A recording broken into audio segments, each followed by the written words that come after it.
Today we're going to be looking at graphing linear inequalities, but today we're not actually going to be doing any graphing per se.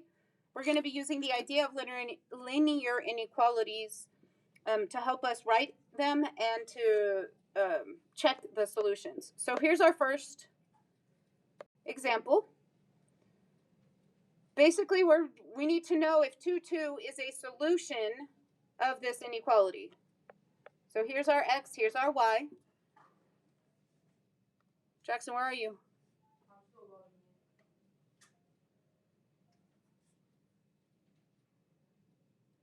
Catherine, where are you? Are you in? Yeah, you are.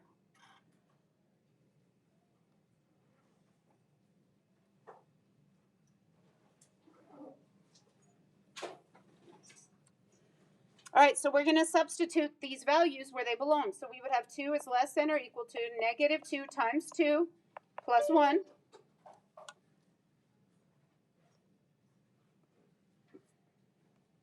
So 2 is less than or equal to negative 4 plus 1. So 2 is less than or equal to negative 3. What I need to know is if this is true or not.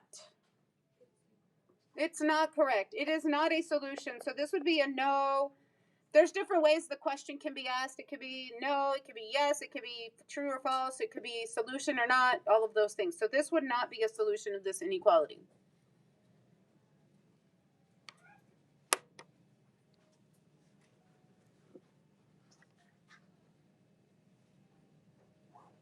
All right, I want you to try this one on your own. Try this guy here.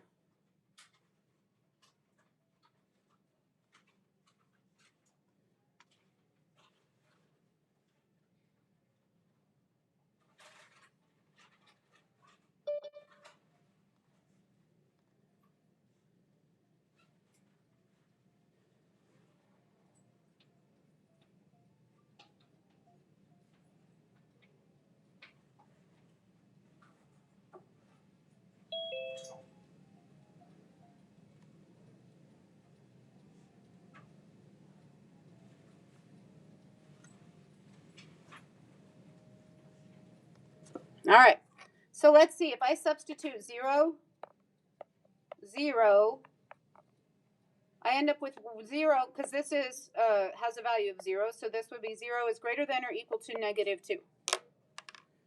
What about this one? True or false? True. So in this case, this would be a yes. It is a solution.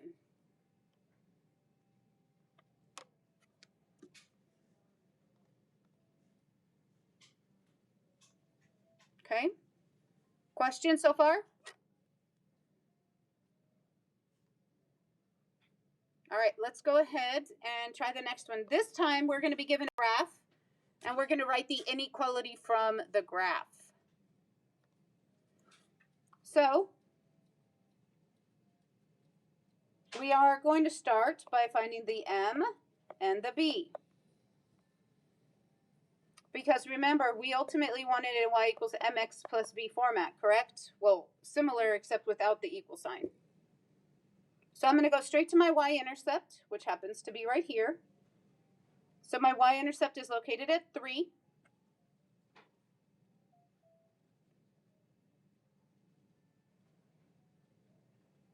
And now I'm going to find my slope by doing rise over run. So 1, 2, 3 is my rise. And my run is 1. And I notice it is negative. So when I simplify this, this is negative 3.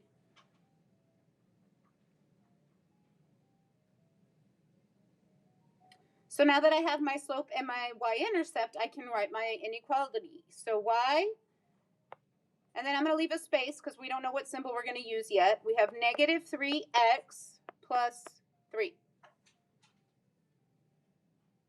Now this is the part that's a little bit different, a little bit trickier, is I go straight to that line and I look at the line and say, okay, is it dashed or is it solid? It's solid. So that means I know my inequality is going to have an equal sign. Then I go to that y-intercept and I say, okay, well, everything above the y-intercept is shaded, so that means y needs to be greater than. So this inequality matches that graph.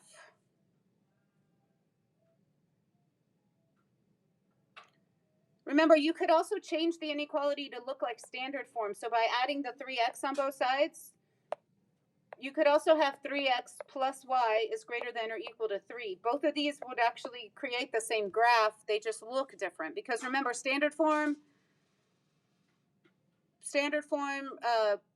slope intercept, all of those are interchangeable.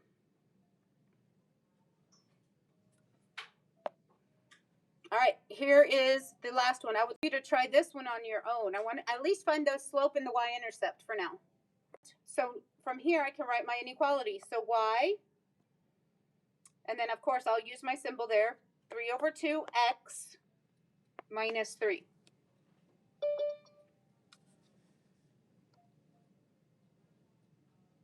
Now I go straight to that line and I decide, is this a solid or dotted line? Or dashed, I guess. I use dotted sometimes and dashed sometimes. So that means my inequality will not have the equal sign. And if you notice from that y-intercept, everything is shaded above. So that means y needs to be greater than. So this matches that graph.